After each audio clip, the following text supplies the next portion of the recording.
The topics and opinions expressed on the following show are solely those of the hosts and their guests and not those of W4WN Radio, its employees, or affiliates. We make no recommendations or endorsements for radio show programs, services, or products mentioned on air or on our web. No liability, explicit or implied, shall be extended to W4WN Radio, its employees, or affiliates. Any questions or comments should be directed to those show hosts. Thank you for choosing W4WN Radio.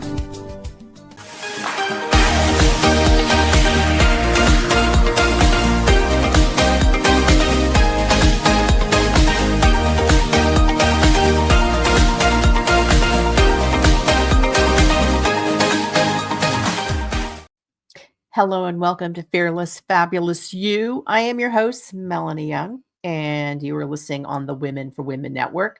If you're visiting me for the first time and tuning in, thanks for joining me. A little bit about me. I had a long career in communications and public relations in New York, ran my own company, was very successful. And then after being diagnosed with breast cancer and losing my father in the same year, and also dealing with huge economic setbacks with my company and the economy, I said, I'm done. I want to start a new chapter. I had just turned 50. I was in menopause. I had been completely reconstructed and gone through chemotherapy, and I was ready to create a new platform. Lo and behold, I fell into this podcast because I wrote a book called Getting Things Off My Chest, a survivor's guide to staying fearless and fabulous in the face of breast cancer. And at the end of the show, we'll put up the image of the book. It is now in its third edition. It was my first book. I wrote it to help women stay confident and informed and make thoughtful decisions about their self-care during and after breast cancer. While going on tour to promote the book, I was doing a lot of podcasts that people said, you're a natural. You should be doing this for a living. I am. I don't know if it's a living, but it's a loving. It's a labor of love. And I host this show in its 12th season to talk to women like you who may be writing their next chapter, or maybe they're helping their children write their first chapter, or maybe they're helping their parents finish their last chapter. The point is, we are all writing different chapters of our lives, and it's an open book and an open journey, and you can choose how to do it on your terms. However, what we do and what we say, how we act and how we treat people have consequences. And I'm going to address this show because it's such a timely topic on freedom of speech and how to choose your words carefully as they chew them carefully before spitting them out, because communication matters. And I can say this as a lifetime professional communications consultant whose job and role was to advise CEOs and governments and people where English was not necessarily their first language, how to properly convey and express themselves and what they were marketing and what they were sharing. I learned this from my mother, rest in peace.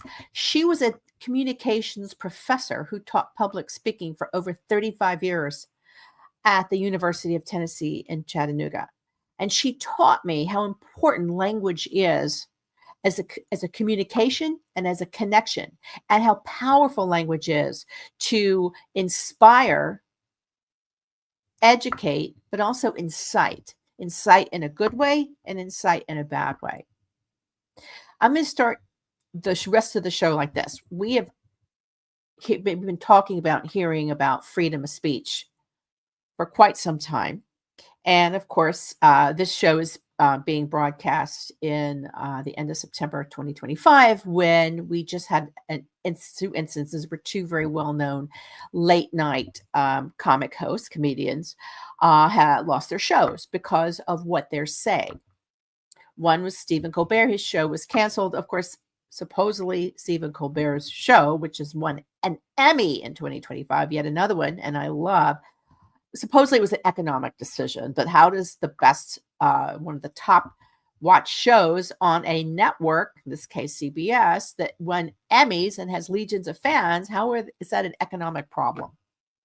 We won't go there, but then the next brouhaha was the comic Jimmy Kimmel, who his show was suspended by the ABC and the networks that own it because of some comments he made after the unfortunate, sad assassination of the political activist Charlie Kirk, who is a conservative, and he was assassinated, and it was in front of people, and he left behind a wife and 2 children, and it's very sad. And he made some comments. It incited a lot of anger and the ire of the federal FCC commission, and lo and behold, his show was suspended. And that provoked an outrage among people who say his freedom, we have the right to have freedom of speech, and his was stepped on, tread on. Another term, don't tread on me. So he has come back. He made a very poignant comeback last night, September 23rd, 2025. I was just watching it. And he accepted that what he said may not have been timed well and was appropriate given that a man had just been murdered and left behind a wife and very young children. And maybe the comments were not appropriate, but he also said it's important that we have freedom of speech. I've watched many, many debates about this topic, and I've debated it in my head as well. So I took the time to understand the First Amendment. Now, before I get into it and read excerpt for you, I want to let you know that when I was in college, I actually took on the First Amendment and the Third Estate, the Fourth Estate, which is the media, as a term paper for my work in international relations, because the Fourth Estate, which is the media, is the fourth check and balance on the government. We have different sections of government, the judicial, the congressional, and the executive, and they do checks and balances on each other, so no one has absolute power. And the Fourth Estate, being the media, reports on the other areas of power and is supposed to be doing it in an unbiased way, as journalism is, unless it's an opinion piece. So freedom of speech, what is it and what is it not? Freedom of speech, and this is a surmise, is the First Amendment of the U.S. Constitution. So if you've never read the U.S. Constitution, now's a great time to do it because I think it's important. It's the right to express ideas, opinions, and belief without fear or censorship or retaliation from the government. Though this right is not absolute and has exceptions for speech that incites violence, constitutes threats, or involves fraud and defamation.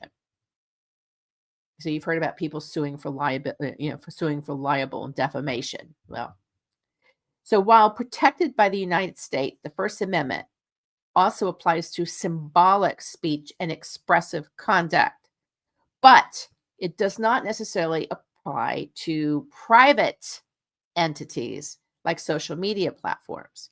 So what is protected? Verbal communications, spoken and written words, symbolic speech, actions that convey support for something, armbands, if you support Palestine, if you support flag burning, if you support LGBT, that's your freedom of speech to say, I support this. It's symbolic, whether you're wearing a flag, whether you're wearing a scarf, whether you're wearing an armband. The right not to speak. It also protects the right to remain silent. So you have the right to remain silent. If you're arrested, I haven't been, but if you are, you have the right to remain silent. You see that always on TV. Controversial, unoffensive speech. And this is where it's open for interpretation these days. Because what constitutes offensive and controversial speech? Well, just about everything right now, it feels like. The First Amendment protects against speech that is considered, and this is a strange term, illogical, that's considered offensive or hateful, as long as it does not fall into an unprotected category. I cannot even explain that other than incitement to create imminent violence, true threat to people, places, or government, defamation, false statements to harm people. These are examples. Obscenity, fraud, or perjury, speech that is deemed legally obscene, fraudulent, or false, hate speech. While considered protected, hate speech can lead to unprotected behaviors of action. This is where it gets difficult because many people feel that there's a lot of hate speech out there right now. And it's being shared all over social media. And I think the worst propagator of hate speech right now is social media. And we need to think before we speak. How you interpret that, obviously, there's a law in Congress and there's the Supreme Court, ultimately, which has actually taken on many cases about freedom of speech. So we are blessed to live in a country that allows freedom of speech, but we are cursed right now because we're all kind of in this tsunami of what is freedom of speech, what is hate speech, what is inciting violence, what could potentially incite violence, what is wrong, what is right. And I think we're all confused. We're all very confused about it. And I'm not a legal expert. I'm a communications expert. What I do know is that this is based on the Constitution and government. When you get into corporations and private entities, which have their own set of standards, you have to be careful because conduct unbecoming, whether it's in the military or in a corporation, could be saying inappropriate things that reflect badly on the company, posting inappropriate things that reflect badly on the company or your position at the company, like if a CEO is out there just blasting away. And I think that's what happened kind of sort of with Jimmy Kimmel. There's a lot more to it, however, because there's also some economic shit that was happening. The parent company is trying to work out an economic deal. And obviously they don't want controversy. Bottom line is freedom of speech is something to be treasured and celebrated. Because without freedom of speech, we wouldn't have freedom of expression. We wouldn't have wonderful artists. We wouldn't have wonderful singers. We wouldn't have wonderful essayists and poets and writers and thinkers. Freedom of speech is the form of expression that makes us create and inspire and educate and enlighten. On the flip side, it can also make us hate and become biased and prejudiced and think the wrong way. And really, at the end of the day, we need to all choose our words carefully so that what we say matters in the right way. There's freedom of speech and then there's overreach. There's freedom of speech and overreach. And I think, and there's freedom of speech and there's breach of communication when you're spreading information that could hurt, harm, falsify, mislead, is downright ugly and inappropriate. I think that's a breach of freedom of speech. I personally do. I'm a girl from the South. We're not supposed to speak mean of anybody. We say bless your heart, and that's like considered like, eh. But I gotta tell you, some of the stuff coming in through social media scares the what out of me, the shiitake, because I think it's overreach. And I wonder if it's just because you're not face to face with somebody. I sometimes look at some of the comments on social media or Reddit or well, it's all social media. And I think, would you say that to a person's face? Would you say that to your mother or your father or your children? The same ugly thing you're just posting out there on social media? And I don't think people are getting it. I think we're just becoming like really mean. And I think we need to all take a step back. A couple of things that kind of put me on the edge about this and wanting to talk about it, besides what happened with Jimmy Kimmel and then all the inner fighting and this and that and all the amazing negative things that came after Charlie Cook was assassinated, whether you don't like what he had to say or what he stands for, you don't celebrate someone's murder, senseless murder. And you don't say that was a good thing. There's people involved. We should be celebrating people's murder. But we seem to be lately, and we seem to be saying it. So what set me over edge is I think I may have mentioned this on another show. My mother-in-law passed away peacefully in her sleep, Sally Ransom, at the age of 93. And for me, if someone like your mother passes away, you You pause, you reflect, you honor that person. If anything, you write something about your person, or you say nothing, you grieve quietly. How you grieve and what you choose to say is your personal thing. But I caught my husband posting on social media like the day or two after his mother died about, negative things about Donald Trump. He's very liberal, and he doesn't like what many things the president is saying or doing or acting. And that's his right to opinion. We're all right to our opinions. But I said, David, your mother just died. Why are you doing this? How important it is you to write about something political when you're grieving your mother? And I said, you need to take it back. You need to take steps back, get off social media, and stop posting just crazy stuff. You're grieving. And he did. But I think we're all just jumping in and posting and saying it's like a giant social media blurt out. Everybody's just blurting out whatever comes to mind without thinking about it. I post because I write about food and wine, and that's kind of what we do for a living, among other things. I post a lot about what we're eating and drinking, where we're going. And I do that because I like to share it.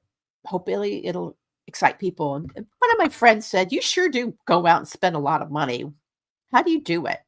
I thought that was inappropriate to snark on social media. Another one said, "You sure do eat a lot. I don't know where you put it." And I thought, why are you even saying that? What is the point? I wanted to blurt back, well, you sure do post a lot of photos of your cats.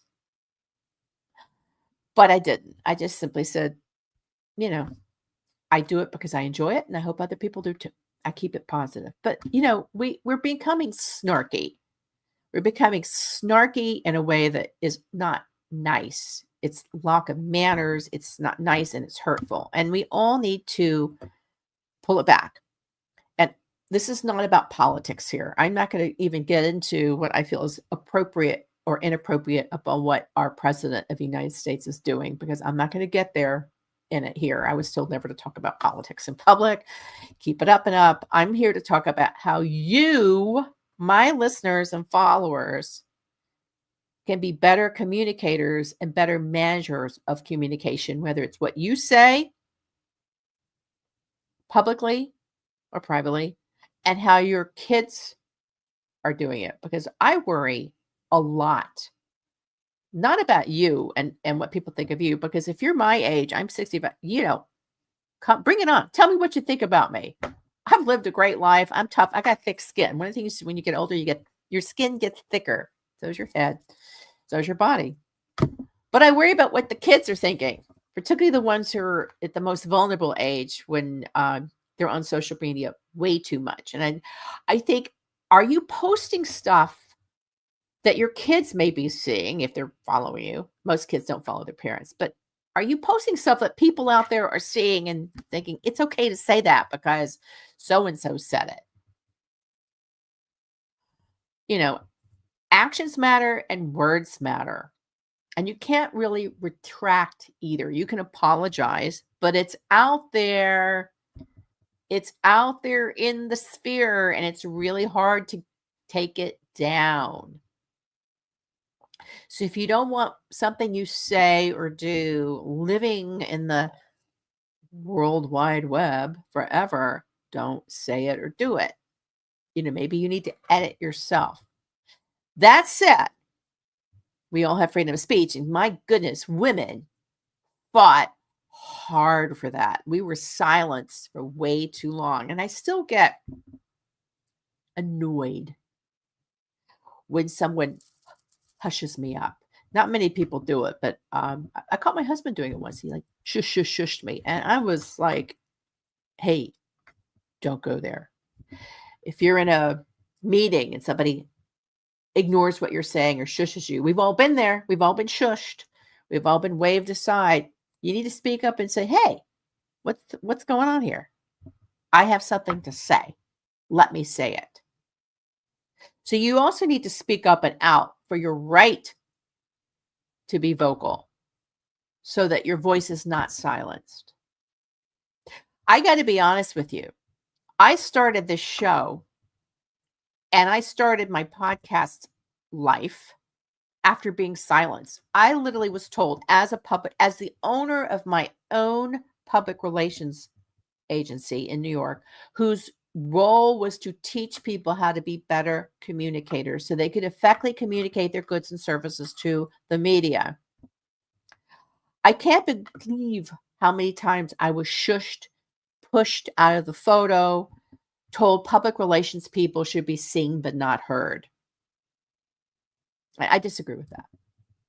Sometimes the most effective people are public relations people, but we were so discounted that I became disgusted. And I said, I don't want to be silenced. I want to have a voice. And here I am. And I try to keep things on the up and up here and non-confrontational and non-controversial because I'm about living your best life and putting your best foot forward and not getting stuck in word mud and quagmires that don't suit you. So a couple of things. You have a right to speak and communicate and have a voice. You have a right to your opinion and the right to share your opinion. You have a right to express yourself and express your conduct. But if you are working for a company, most companies have a code of conduct. And if you were under someone's employment, you need to follow that code of conduct or you may be out. And that's where the gray line hits because many people, including a lawyer I watched on television, said at that point, Jimmy Kimmel was an employee of a big company and they felt his code of conduct. He stepped over the code of conduct. On the other side, as a comedian, that's what comedians do. And he's a show host. So not only is he a comedian, he's a show host, the type of media. So it gets a lot of swirly in there. And I think that there will be legal experts and communications experts breaking that apart for a while to see when is it appropriate, when it's not,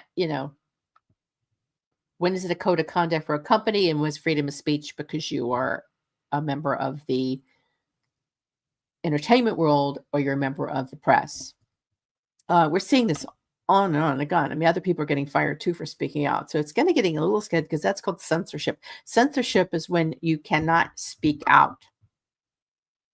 Censorship is when your art can no longer be seen. Censorship is basically putting a tape over your mouth. And we don't ever want to be there. Censorship is bad. Even if people say bad things that you don't agree with, censorship is worse. Because we never want to be just one-sided. The beauty of a democracy and the beauty of an open government as in society is that people can be expressive and there is no censorship. When censorship begins, it starts an ugly trail of other things that restrict people's lives. And we don't want to go there because freedom of speech, freedom of where you live, freedom of how you choose to live, freedom if you want to live in the United States or not. Once these things those freedoms get taken away, then we're in a bad situation. And we want to be fearless and fabulous about that. So I created a few of my own, and these are mine, rules of conduct. Conduct is how you portray yourself, and conduct matters. Conduct matters because, some people say you only make a first impression once. I say a last impression is even more important. I believe in lasting impressions, whether it's the first impression or the last. I do think you have another chance after a first impression, but you want to create a positive, lasting impression. So on social, and this is really social media at this point. If you're not on social media, it's also part of a dinner party conversation or part of being around people and a discussion in sales. Do keep things upbeat and positive. If you want to argue a point, argue it saying, I understand your side and your opinion and appreciate that you have one. Let me share what I think rather than, and you can say, I disagree with what you're saying and here is why. But once you say to someone, you're wrong, this is not right, you're wrong, they get on the defensive and they are going to knock back if they truly believe they are. I do this with my husband all the time. I'm like, you're wrong. And I've realized telling someone you're wrong is probably not the best way to say, I understand where you're coming from, but let me explain where I see it. or where I read it or what I read the facts are. And gosh knows, I'm going to give you an example of where we are with this now. Vaccines and acetaminophen. The president went on and said, pregnant women should not take Tylenol because acetaminophen, the main ingredient in Tylenol, could impact a pregnant woman's fetus and potentially lead to the child having autism. Well, there's many medical experts, including the one who was a pediatric specialist I had dinner with last night, who said there is nothing that is conclusive to that. And it sent Tylenol stock tumbling. So they're in a crisis management situation right now. It sent a lot of people, fear in a lot of people, and saying pregnant women need to tough it out. Well, hey, have you ever been pregnant? I've never been pregnant, but you don't tough out something like that. You don't say that to anybody. But that's an example of where you could just go off and say something and create this tsunami that creates fear, concern, wonder, misinformation, etc. I think you need to think before you speak. And don't name names or mention brands or anything unless you really, truly know it's a problem. Because now there's a brand out there trying to salvage a reputation based on information that isn't necessarily accurate. Keep things upbeat and positive. If you think somebody is wrong, you can argue your point. If you have any doubt that you have the ability to do that, sign up for Toastmasters, which is a speaking group. They're in every country, every state, every community, Toastmasters. And they're a speakers group, and they can help you become effective in that way. In fact, anyone who wants to be an executive needs to either be media training, communications, or Toastmasters. Be kind and courteous. It is always better to be kind and courteous than nasty and argumentative. There's no room for name calling. Don't start name calling. I don't care if other people in power are name calling. Don't lower yourself to other people's standards who are doing stupid things like criticizing and name calling and throwing things around. You don't need to lower yourself. You need to rise up. Take the high road. When you post or write, and I'm guilty, mea culpa, proof your work so you're not saying something really stupid and it comes out wrong. Stupid means, instead of saying public relations, it's pubic relations. That's a common one. Don't over emoji and do silly things. I think that's important. You're all grown-ups. Words matter. Think about if you're on social media and you are working for a company, maybe you should have another identity. I have a couple of friends who work in international banking, and their social media personality is not their real name. It's an avatar. And that may be a way to do it, or keep your account private. I mean, at the end of the day, how is it important for you to be blabbering all over social media anyway? Have you ever timed how much time? Have you ever considered thinking about how much time you spend on social media and why? Are you making money doing it? Is it enriching your life? Is it doing something for you? Yes, it can be very valuable if you feel socially isolated and you don't have a lot going on in your life. It's a great way to connect with people. But if you're just doing it just because you like to sit and scroll, hey, go read a book. Go do something else. Go take a walk. Do something else. This is really important. Really important. Ask someone if it's okay to post a photo of themselves, their family, their house, the event they're at before you just go do it. I'll never forget, somebody came over to my mother's home to pick up something that she had purchased for at an auction, a charity auction that was my mother's. And she walked in the house like many people did because it had a beautiful atrium and it was really beautiful. And she went, wow. Everybody did that. It was a beautiful house. And then she immediately pulled out her camera, her phone camera, and started this. And I said, excuse me, but you didn't ask my permission to take photos of my mother's home. And this is a private home. And I don't want photos of it out in, the social sphere. This is a private home. So you need to be really careful about that and ask whether you're at a restaurant, a theater, a dance, a music concert, anywhere, ask if it's okay to post, take photos and post. Many times it's not.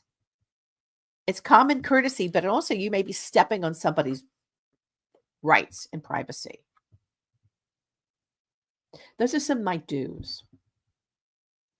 Here's a few don'ts. Don't overpost images ad nauseum about your grandchildren, your cats, your dogs, or anything that looks like it's abuse. I have friends, and I love them dearly, but they're just constantly posting about cats and cat abuse and animal abuse. And I had to tell you, I had to unfriend them because A, they're overposting, and I support animal rescue, but some of the photos that they posted of abused animals or animals being abused triggered me in a terrible way. And I thought, if they're triggering me, an adult, what if a child sees that? What if somebody else sees it? I think you've got to be really careful. People are watching your photos, and it could be upsetting. If someone's posting things that upset you, unfollow them. If they're your friend, unfollow them. If you really don't know who the hell they are, unfriend them. Somebody on my feed the other day, I saw them just randomly because I don't understand algorithms now, but this person popped up and they posted so many anti-Semitic things that I was gobsmacked that they were even in my circle of friends. And I don't even know who this person was. I don't even know how they became a friend. I immediately unfriended them because I don't like what they stand for. Now when birthdays come up every day, I just look through all the birthdays, and like half these people, I don't know who they are. I'm like, how do they become my friend? I'm becoming more careful about that because I want to make sure that anyone that's in my sphere of social media friends are people I can consistently trust and are not saying or doing offensive things, because I don't want it reflecting back on me.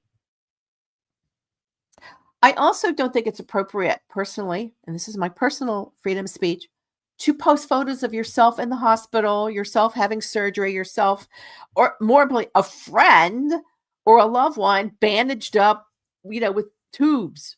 It's triggering. Triggering means it can unleash anxiety and stress in the people who are listening and watching. And I also think it's intrusive.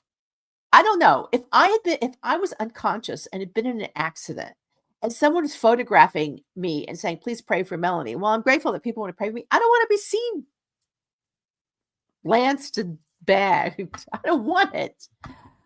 And even if I'm unconscious, nobody asked my permission. Again, it boils down to that. But a lot of people are just out there going, here I am. Here's my scar. Here's my nose. Here's my bandage. It's freedom of speech.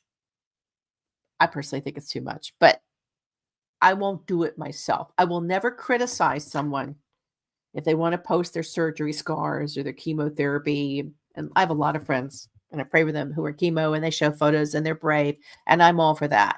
I'm thinking more about the people who are unconscious and dying. I don't know. I never wanted to post a photo of my dying mother. I don't think she would have appreciated it. But some people, it's comforting for them. I never criticize. I just say, I'm sorry. I hope things get better. But I would never do it myself. Again, it's a matter of, would you want someone to photograph a picture of you on your deathbed? Put it back on you. And if you go, no, I don't think so, then why are you doing it to somebody else? Those are the few. And then snarky comments. Don't make snarky comments. Just let it go. I mean, I've seen so many online arguments, and I think what really annoys me is when they do them on my feed. Like, I'll post something, and next thing you know, somebody's making a snarky comment. The next thing you know, someone's arguing the snarky comment. And the next thing you know, my social media feed has been taken over by people having an argument. And I'll just simply say, hey, guys, take it off my feed. Hey, you, get off of my cloud. I don't get into arguments with other people. A couple of times I have, and once I did something and bit me in the you-know-what derriere, and I got called on it. I criticized a PR agency for something that they did for their client online, and they called me out on it. And boy, I'll never do that again. I don't really criticize anybody else. It's not really where I want to go. Think about who's reading what you're writing. It's people of all ages. It could be your boss. It could be a colleague. It could be someone who's having a mental health challenge. Think about it. And it may be best to have a private page set up that only certain people follow if you really want to protect your privacy. Also, honesty matters. If you're posting something that's work related or sponsored, be transparent about it. I posted today some suitcases that I have an affiliate with. I have a link, and I said, I love this. I have an affiliate link here, $50 off. Love for anyone to take advantage of it, but be transparent about it. It's okay to raise funds for charities and whatnot, but just don't overkill it. Don't pester people. A lot of people don't want to be pestered. They use it for different reasons. In social settings, just be polite.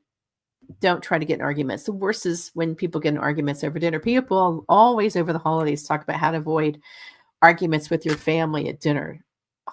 Well, don't get into controversy. It will happen, and there's always somebody that says something inappropriate, and then a fight ensues, and it gets ugly. And it also happens at dinner. And gosh, I've even had arguments with my husband at dinner where something gets wrong. Just if something's about work or money or politics or religion, or you're worried about somebody, don't talk about it at dinner. Just talk about the food, what you do today, what you're watching. Keep it up on the up and up, because somebody may not want to talk about work.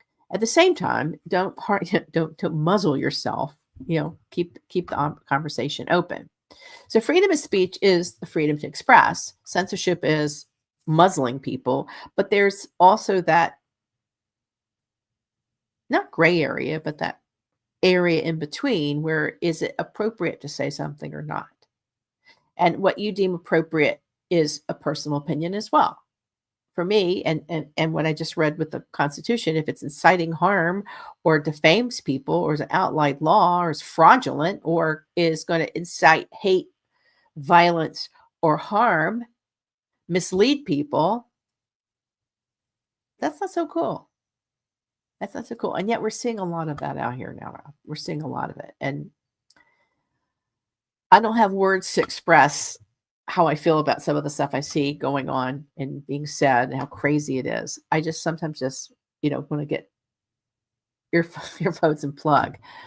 But at the end of the day, we do need to, if we do see something that is really out there and wrong, we have the right to say, I don't think this is right. I don't think this is right. And no one should say you're wrong and you shouldn't be saying that. You have the right to say, I disagree. I don't think that's right. I don't think we're going in the right direction. We need to do something else. You should never tear yourself down. You should never tear others down to build yourself up. I talked about that last week on the show. You should never tear other people down by building yourself up. You should never just make sweeping statements about people. That's how we ended up with a Holocaust. And, suddenly 6 million people were killed because they were Jewish. And if I had been living at that time, I would have been one of them. So you got to be very careful what you say, because it could be hurtful. It could be harmful. You want to be helpful. And yet you also want to speak up if you see something that's not right. So speak up, speak out, do it intelligently and thoughtfully and purposefully, but don't do it wastefully. Don't waste your words saying silly things that don't really matter. Have fun, but don't waste your time also doing and saying things that don't really matter. And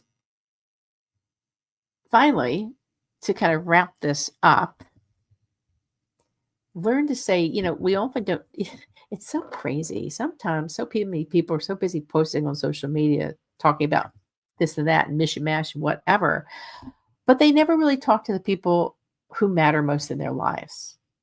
Their parents, their children, their spouses. Maybe you should preserve some of all that energy yabbering on and on social media to have honest, thoughtful, loving conversations with your spouse, your significant other, your children, your parents.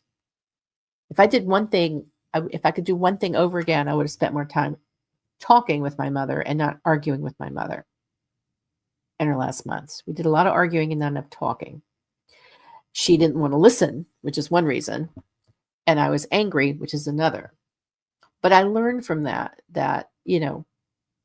conversation matters, talking matters, communicating matters, touching matters, and being present for people in the moment and not scrolling on your phone because you're looking for a photo or something. Being present with people matters.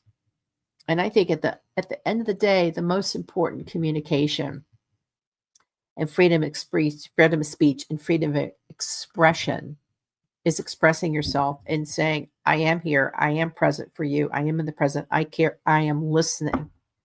Whether I agree with you or not, I'm listening thoughtfully and being responsive.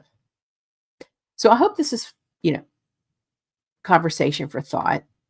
I hope you have conversations with people, particularly if you are a parent, you have conversations with your kids about this, because they may be wondering what the hell's going on and unsure. And this is a good time to have those conversations and assure them that we have rights, they're protected, but they can also be used inappropriately as well. And, it's like guns. We have the right to bear arms, but you can also use guns inappropriately. Same with words. So my final word for you in this matter is chew your words carefully before spitting them out, because you don't want to eat crow. I'm Melanie Young. I am author of 2 books. I'm going to do my shameless self-promotion because I need to sell more books so I can get the rights to my books back. This is Getting Things Off My Chest. Actually, we have them in the image file. Getting Things Off My Chest, A Survivor's Guide to Staying Fearless and Fabulous in the Face of Breast Cancer. It's a great book for anyone who's going through breast cancer. It is uplifting. It is helpful. It's the book I wish I had when I was going through breast cancer. Fearless, Fabulous You, Lessons on Living Life on Your Terms is the book I wrote afterward to deal with what I realized was post-traumatic stress syndrome after going through breast cancer and losing my dad. And it was how to rethink life and move forward, which I did. And I'm here. And I hope you do too. So thank you for joining me. You have the right to speak out, speak up, and express yourself. You have the right to choose life on your terms. And I tell you to always choose fearless and fabulous. Thank you for joining me.